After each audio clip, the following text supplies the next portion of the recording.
Cool Stuff's gonna have a booth at Gen Con, so if you have any Magic cards, Yu-Gi-Oh cards, or HeroClix singles to get rid of, please stop by. We offer great prices and a 25% bonus for trade-ins. Please visit our website for more information. Thanks for watching, and now it's time for Judges Corner.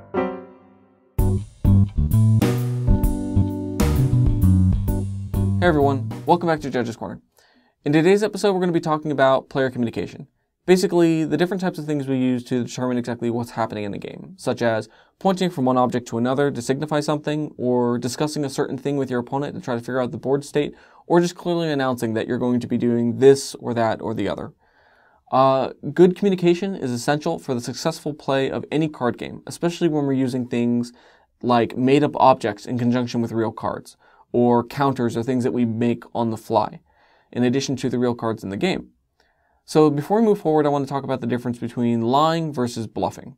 Basically, bluffing is anything where you would make your opponent think that you're going to do something when really you're going to do something else, or make your opponent think that you have something when really you don't, or you have something entirely different, such as posturing or acting a certain way when you plan on playing a completely different way, or telling your opponent that there's a certain card in your hand while you're deliberating if you want to play it, when really that card isn't in your hand to begin with. That's because your opponent could never normally have access to see what's in your hand.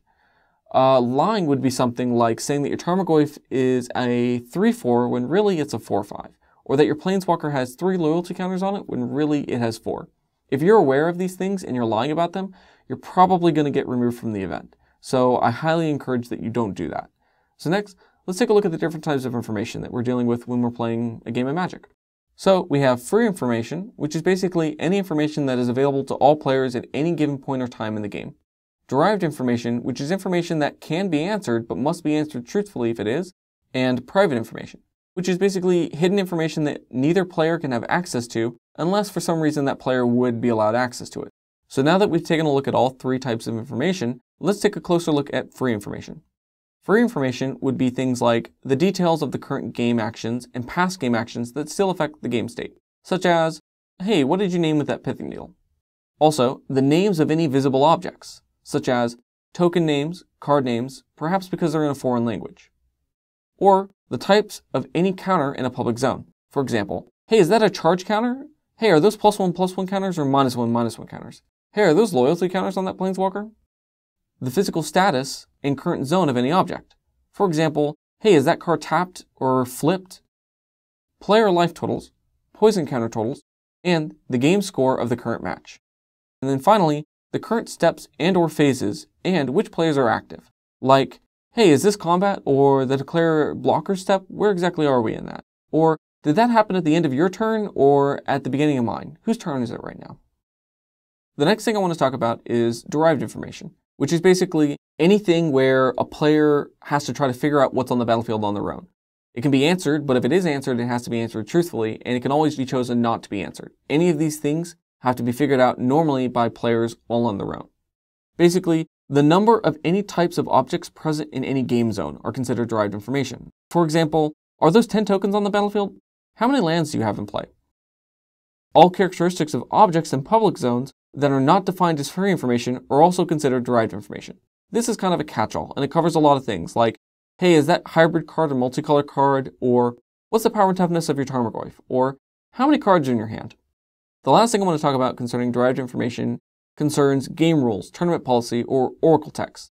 Any content that is official information pertaining to the current tournament.